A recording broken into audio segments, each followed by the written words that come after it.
2021ஆம் ஆண்டு மக்களை தேடி மருத்துவம் திட்டமானது தொடங்கப்பட்டு கடந்த 3 ஆண்டுகள் நிறைவடைந்ததை கொண்டாடும் வகையிலும் 4ஆம் ஆண்டு தொடக்க விழாவும் ராமநாதபுரம் மாவட்டம் போகலூரில் நடைபெற்றது.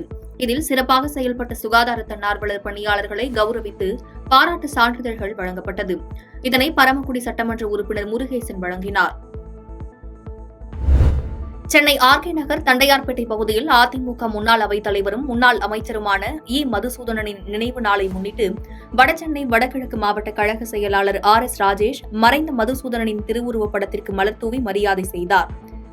மேலும் 300 பெண்களுக்கு புடவை மற்றும் 500 பேருக்கு அன்னதானம் வழங்கினார். இதனைத் தொடர்ந்து கொருக்குப்பேட்டை பகுதியில் நடைபெற்ற நிகழ்ச்சியில் மாவட்ட செயலாளர் RS ராஜேஷ் மலரஞ்சலி செலுத்தி 1000 பேருக்கு அன்னதானம் வழங்கினார். சென்னை திருவொற்றியூர் டோல்கேட் பகுதியில் தமிழ்நாடு அனைத்து வகை மாற்றுத்திறனாளிகள் மற்றும் பாதுகாப்பு உரிமைகளுக்கான சங்கம் சார்பாக இயற்கை பேரிடரில் உயிர்நீத்த கேரள மக்களுக்கு கண்ணீர் அஞ்சலி செலுத்தப்பட்டது. மேலும் இஸ்ரேல் தாக்குதலில் பாலஸ்தீன மக்கள் மற்றும் மாற்றுத்திறனாளிகளை பாதுகாக்க வலியுறுத்தி கையெழுத்து இயக்கம் நடைபெற்றது. தேனி அருகே சடையால் கோவில் சாலையில் 32வது வார்டுக்குட்பட்ட பகுதிகளில் கழிவுநீர் குழாய்களில் இருந்து கழிவுநீர் தொடர்ந்து வெளியேறி வருவதால் வீடுகளிலும் தெருக்களிலும் கழிவுநீர் வெளியேறி வருவதால் பொதுமக்கள் அவதிக்குள்ளாகி வருகின்றனர். இதுகுறித்து நகராட்சி நிர்வாகத்திடம் புகார் தெரிவித்தும் யாரும் வந்து பார்க்கவில்லை என புகார் அளித்துள்ளனர். வேலூர் மாவட்டத்தின் பல்வேறு இடங்களில் கனமழை காரணமாக வேலூர் மாவட்ட ஆட்சியர் அலுவலக வளாகத்தில் மரம் சாய்ந்ததில் 20க்கும் மேற்பட்ட இருசக்கர வாகனங்கள் சேதமடைந்தது. அதிர்ஷ்டவசமாக மரத்தடியில் யாரும் இல்லாததால் உயிர் சேதம் தவிர்க்கப்பட்டது. மேலும் காட்பாடி சித்தூர் பேருந்து நிறுத்தம் பகுதியில் சாலைகளில் மழைநீர் சூழ்ந்துள்ளதால் வாகன ஓட்டிகள் அவதிக்குள்ளாகியுள்ளனர். சேலம் மாவட்டம் எடப்பாடி காவல் நிலையத்திற்குள் அதிகாலையில் மர்ம நபர்கள் வெடிகுண்டை வீசி தப்பி சென்றுள்ளனர். இதுகுறித்து தடயவியல் நிபுணர்கள் மற்றும் மாவட்ட காவல் கண்காணிப்பாளர் உள்ளிட்டோர் தீவிர விசாரணை மேற்கொண்டு வருகின்றனர். கடலூர் மாவட்டம் விருத்தாச்சலத்தில் பழமை வாய்ந்த விருத்தாம்பிகை விருத்தகிரீஸ்வரர் திருக்கோவிலில் ஆடிப்பூர திருக்கல்யாணத்தை முன்னிட்டு விருத்தாம்பிகை அம்மன் அபிஷேக ஆராதனையுடன் நாள்தோறும் பல்வேறு வாகனங்களில் எழுந்தருளி பக்தர்களுக்கு காட்சியளித்தார். அதனைத் தொடர்ந்து இன்று மலர்களாலும் வாழைமர தோரணங்களாலும் அலங்கரிக்கப்பட்ட திருத்தேரில் எழுந்தருளி பக்தர்களுக்கு காட்சியளித்தார். கடலூர் மாவட்ட வணிகர் சங்க பேரமைப்பு உறுப்பினர்கள் முன்னிலையில் பத்திரிகையாளர் சந்திப்பு நடைபெற்றது.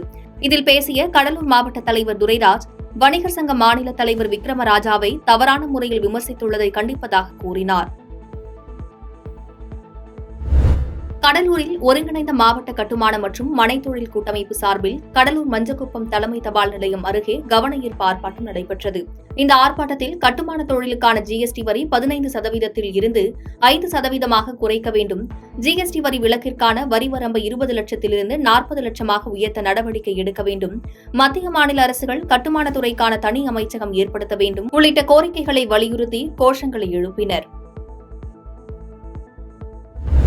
புதுக்கோட்டையில் பிரசித்தி பெற்ற பெரிய நாயகி அம்பாள் கோவில் ஆடிப்பூர திருவிழாவை முன்னிட்டு தேரோட்டம் நடைபெற்றது. இதில் பெரிய நாயகி அம்பாள் சிறப்பு அலங்காரத்தில் வான வேடிக்கையுடன் ஊர்வலமாக எடுத்து வரப்பட்டார். இந்த தேரோட்டத்தை காண்பதற்கு சுற்றுவட்டார கிராம பகுதியிலிருந்து ஏராளமான பொதுமக்கள் வந்திருந்தனர். தேனி மாவட்டம் உத்தமபாளையம் அருகே கூட்டு குடிநீர் திட்ட குழாயில் ஏற்பட்ட உடைப்பால் நெடுஞ்சாலையில் தண்ணீர் வீணாகி வழிந்தோடும் அவல நிலை ஏற்பட்டுள்ளது. குடிநீர் வீணாவதை தடுக்க கூட்டு குடிநீர் திட்ட குழாயை உடனடியாக சீரமைக்க வேண்டும் என அப்பகுதி மக்கள் கோரிக்கை விடுத்துள்ளனர். பெரம்பலூரில் மருத்துவ காப்பீடு திட்டத்தில் தேங்கி கிடக்கும் மனுக்கள் மீது அரசு உடனடியாக நடவடிக்கை மேற்கொள்ள வேண்டும் என்ற கோரிக்கையை வலியுறுத்தி தமிழ்நாடு அரசு அனைத்து துறை ஓய்வூதியர் சங்கத்தினர் போராட்டத்தில் ஈடுபட்டனர். மாவட்ட ஆட்சியர் அலுவலகம் முன்பு நடைபெற்ற இப்போராட்டத்தில் மாவட்ட தலைவர், துணைத் தலைவர் மற்றும் செயற்குழு உறுப்பினர்கள் பலர் கலந்து கொண்டனர். நாமக்கல் மாவட்டம் பரமத்திவேலூர் அருகே கழிவுநீர் பைப்லைன் அமைப்பதற்காக தோண்டப்பட்ட குழிகள் மூடாமல் இருப்பதால் ஏராளமான வாகனங்கள் விபத்தில் சிக்குவதாக அப்பகுதி மக்கள் குற்றம் சாட்டியுள்ளனர். புதிதாக கட்டப்பட்டுள்ள கழிவுநீர் கால்வாயின் கான்கிரீட் மூடி உயரமாக இருப்பதாலும் விபத்துகள் ஏற்படுவதாக குற்றம் சாட்டும் அப்பகுதி மக்கள் விபத்துகள் ஏற்படாத வண்ணம் தோண்டப்பட்ட குழிகளை மூட வேண்டும் எனவும் கோரிக்கை விடுத்துள்ளனர். மயிலாடுதுறை மாவட்டம் திருக்கடையூர் அமிர்த கடேஸ்வரர் கோவிலில் ஆடிப்பூர திருவிழாவை முன்னிட்டு தேரோட்டம் நடைபெற்றது. இதில் ஏராளமான பக்தர்கள் கலந்து கொண்டு தேரை வடம் பிடித்து இழுத்து சுவாமி தரிசனம் மேற்கொண்டனர்.